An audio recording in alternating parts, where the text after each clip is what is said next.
If you're a podcast host, listen up, this one's for you. My name is Allie Jackson. I'm the host of Finding Mr. Height, a dating and relationship podcast that I've been doing for 4 years now, sharing my positive and practical approach to dating that's built on my own life experience. And I wanted to share another experience that I've had, my secret behind monetizing my show. It's called Red Circle, and I was just telling my colleague about how much I love their platform. With Red Circle, not only am I getting a seamless hosting experience, but I also love the support I receive in ad sales. It's not just typical ad sales either. It's targeted opportunities based on my show and my life. And the platform is super simple. You just set your preferences and Red Circle matches you with sponsors that align with your show. You can vet every opportunity and their platform gives you great analytics. More recently too, my Red Circle team has brought me opportunities outside of my podcast on social media to really augment the podcast partnerships, bring them full circle. I just can't recommend them enough. If you want to give it a try, go to redcircle.com to get your free trial. That's redcircle.com for a free trial. Parents, here's a gift idea that doesn't require batteries, screens, or endless assembly on Christmas morning.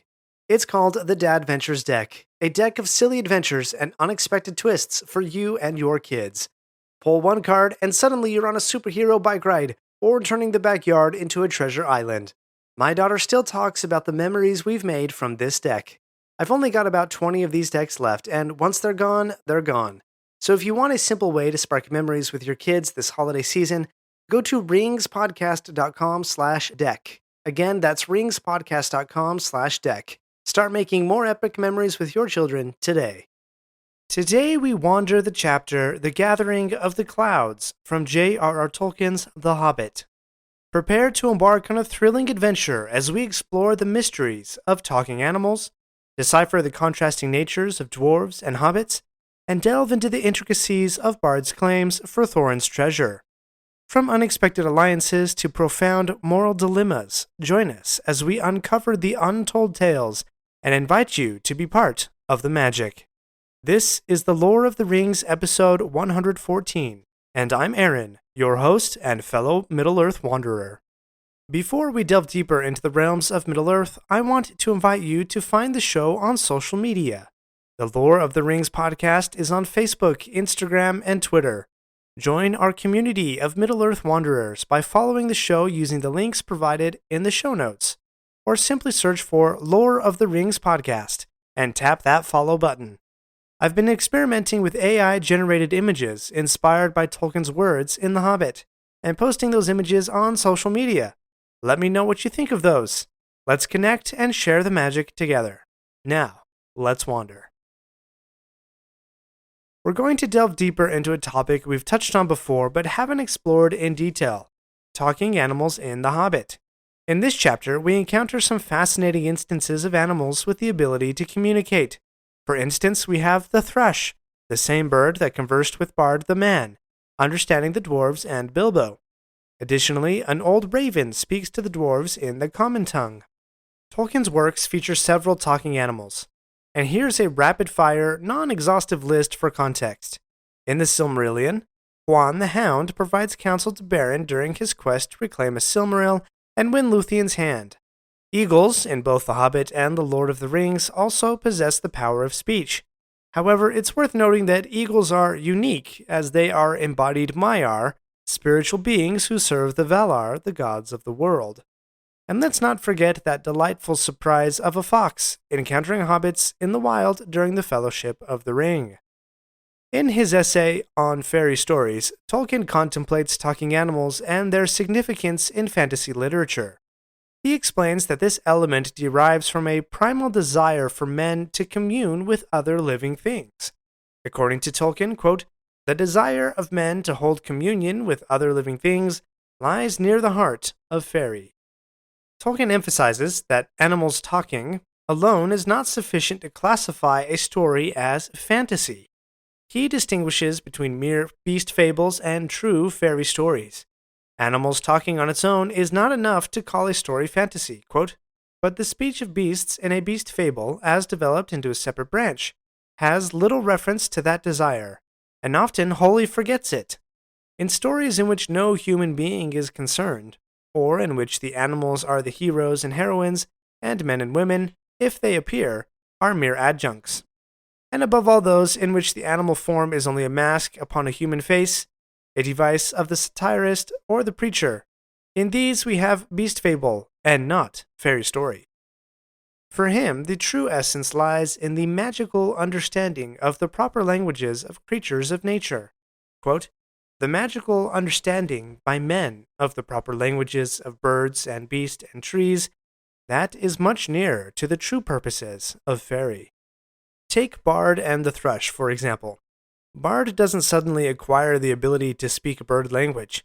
Instead, through the magic of his family line, which stems from Dale, he can comprehend the thrush's message.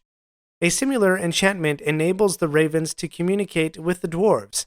This is evident when the thrush attempts to convey something, and Balin turns to Bilbo, inquiring if the hobbit can understand the bird's speech. Bilbo, being his clever self, responds with a bluff to save face. Quote, not very well, said Bilbo. As a matter of fact, he could make nothing of it at all. But the old fellow seems very excited. So, talking animals in Tolkien's works serve as conduits of crucial information and contribute to the characters' understanding of their world. It's not merely about animals speaking, but about the magic and connection they bring to the narrative. Continuing our exploration, this chapter once again brings to light the stark differences between hobbits and the other races of Middle-earth, specifically dwarves.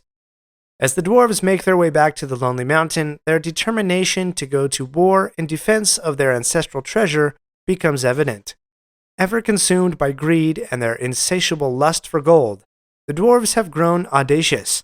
However, Bilbo remains grounded, with his focus still centered on the simple comforts of life. When Thorin declares, quote, we have little time to lose, Bilbo quickly retorts, quote, and little food to use. Tolkien reminds us of Bilbo's nature, highlighting that he was, quote, always practical on such points. As the dwarves, being master stonemasons, utilize tools from the mountain to construct a stone wall blocking the entrance to their kingdom, we witness Bilbo's nature once again. He harbors a desire for a peaceful resolution, stating that he, quote, would have given most of his share of the profits for the peaceful winding up of these affairs. This exemplifies Bilbo's inherent inclination towards harmony and resolution amidst the brewing conflict.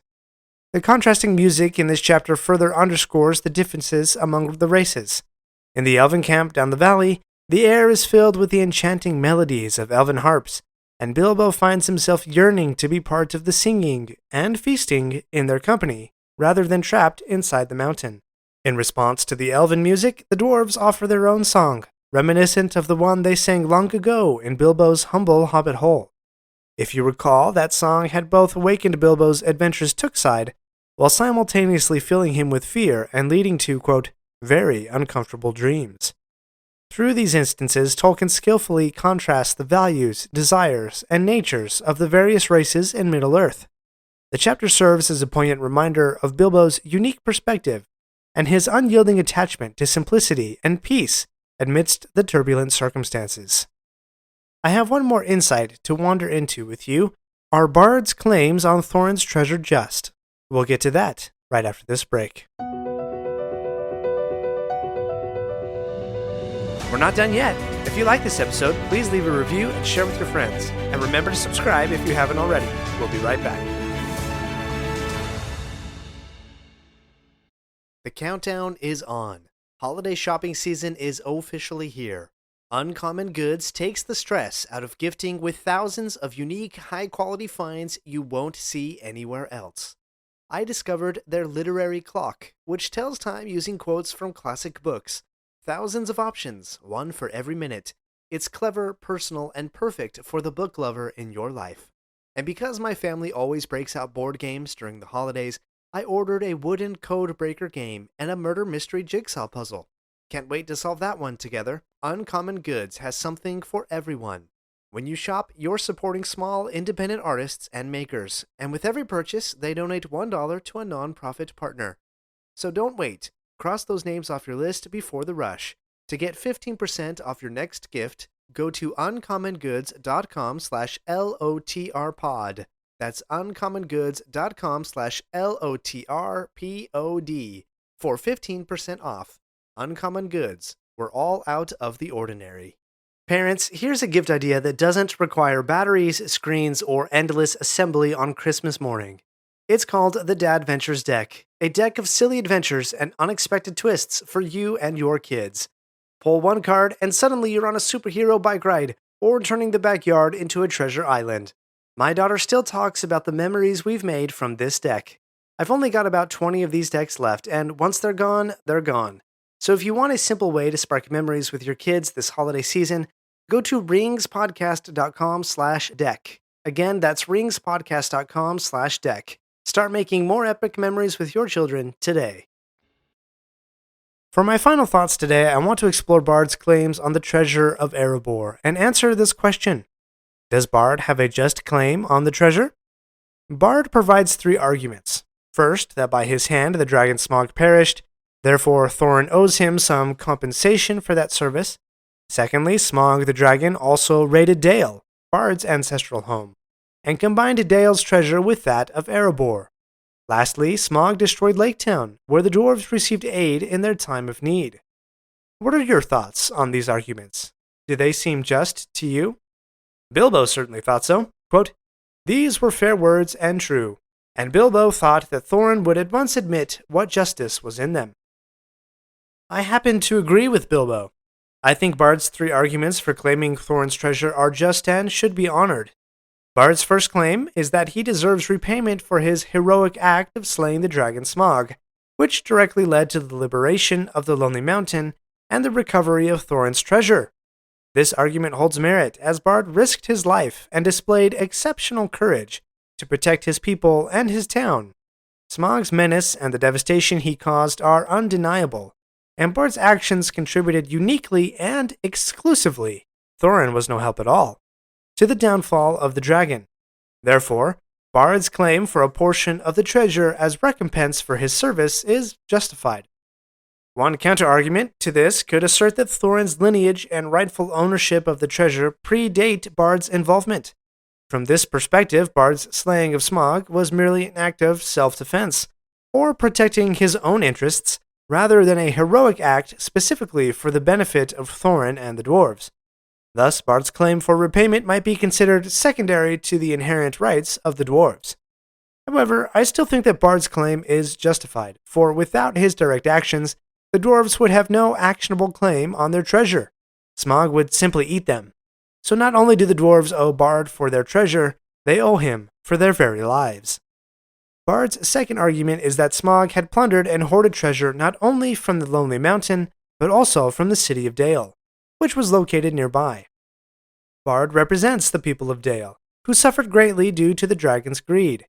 As rightful owners of the stolen treasure, the people of Dale have a legitimate claim to its return. By reclaiming the treasure, it can be used for the rebuilding and restoration of their ravaged city. Therefore, honoring this claim would serve the cause of justice and assist in the recovery of a once thriving civilization. In addition to that, Thorin's sharing of the treasure to rebuild Dale would be a generous act of goodwill that would do wonders in forging alliances and even friendships that would be an echo of the friendships of old between Erebor and Dale. The third argument put forth by Bard is that the people of Lake Town provided crucial aid to the dwarves when they arrived as refugees, seeking help to reclaim their homeland and treasure. The inhabitants of Lake Town sheltered and supported the dwarves, providing resources and manpower. However, their assistance led to the wrath of Smaug, resulting in the devastating destruction of their town. Bard argues that the dwarves should acknowledge this sacrifice and extend some reparation to the survivors. Recognizing the invaluable aid rendered and the hardships endured, honoring this claim would be a just response. However, a contrary viewpoint might contend that the destruction and suffering experienced by Lake Town were unfortunate, but not necessarily the responsibility of the dwarves. It could be argued that the consequences of aiding the dwarves in their quest were unforeseen, and could be attributed to the whims of fate or the unpredictable nature of conflicts with dragons. After all, the people of Lake Town knowingly lived within a couple hours flying distance from a real fire-breathing dragon. It's not the dwarves' fault their town was destroyed. In this view, compensating Lake Town for their consequences of their own choices may not be an obligation for the dwarves. While Bard's arguments for claiming Thorin's treasure possess strong justifications, opposing viewpoints offer valid concerns as well. Regrettably, all parties involved underestimated the insidious grip that the treasure had taken on Thorin's heart. As the chapter states, quote, "Long hours in the past days Thorin had spent in the treasury, and the lust of it was heavy on him." During the negotiations at the gate, Thorin selectively addresses only one of the claims, agreeing to compensate the people of Laketown for their services. However, he largely ignores the other claims, displaying his inherent dwarvish stinginess. Bard and the elves, in a final attempt at resolution, present Thorin with an opportunity. They propose that Thorin pays Bard 1/12 of the treasure, from which Bard himself will aid in rebuilding Dale and Laketown. Thorin would part with only a fraction of the treasure within the mountain and honor all three claims. However, Thorin admittedly refuses this proposition, even when shown mercy as the mountain becomes besieged. The besiegers refrain from bearing weapons against the dwarves, leaving them to their coveted gold. Meanwhile, poor Bilbo finds himself believing that the adventure has concluded. Being a hobbit, the allure of gold holds little sway over him. He astutely recognizes that, quote, "the whole place still stinks of dragon." Unbeknownst to others, Bilbo still possesses the Arkenstone, a small but significant leverage that he hopes might alter the course of the siege. But that intriguing development will be explored in a future episode. Today we have explored fascinating elements from the chapter The Gathering of the Clouds in J.R.R. Tolkien's The Hobbit. We delved into the presence of talking animals, emphasizing their magical nature and significance in the narrative. Additionally, we examined the contrasting natures of dwarves and hobbits as depicted in their attitudes towards wealth, comfort, and war. Lastly, we analyzed Bard's claims for Thorin's treasure, considering their justness and some counter-arguments. Join us in our next episode as we unravel the on-screen adaptation of this chapter in Peter Jackson's third Hobbit film. Don't forget to share this episode with a fellow Middle-earth wanderer to spread the joy of wandering the world and works of J.R.R. Tolkien. Thanks for wandering Middle-earth with me today.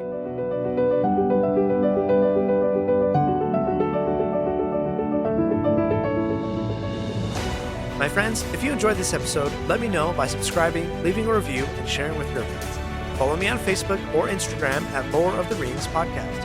For feedback on the show, please email me using the link in the show notes.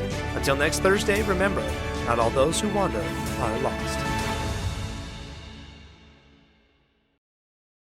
If you're a podcast host, listen up, this one's for you. My name is Allie Jackson. I'm the host of Finding Mr. Height, a dating and relationship podcast that I've been doing for 4 years now, sharing my positive and practical approach to dating that's built on my own life experience. And I wanted to share another experience that I've had, my secret behind monetizing my show. It's called Red Circle, and I was just telling my colleague about how much I love their platform. With Red Circle, not only am I getting a seamless hosting experience, but I also love the support I receive in ad sales. It's not just typical ad sales either. It's targeted opportunities based on my show and my life. And the platform is super simple. You just set your preferences and Red Circle matches you with sponsors that align with your show. You can vet every opportunity and their platform gives you great analytics. More recently too, my Red Circle team has brought me opportunities outside of my podcast on social media to really augment the podcast partnerships, bring them full circle. I just can't recommend them enough. If you want to give it a try, go to redcircle.com to get your free trial. That's redcircle.com for a free trial. Parents, here's a gift idea that doesn't require batteries, screens, or endless assembly on Christmas morning. It's called the Dad Ventures Deck, a deck of silly adventures and unexpected twists for you and your kids. Pull one card and suddenly you're on a superhero bike ride or turning the backyard into a treasure island. My daughter still talks about the memories we've made from this deck. I've only got about 20 of these decks left, and once they're gone, they're gone. So if you want a simple way to spark memories with your kids this holiday season, go to ringspodcast.com/deck. Again, that's ringspodcast.com/deck. Start making more epic memories with your children today.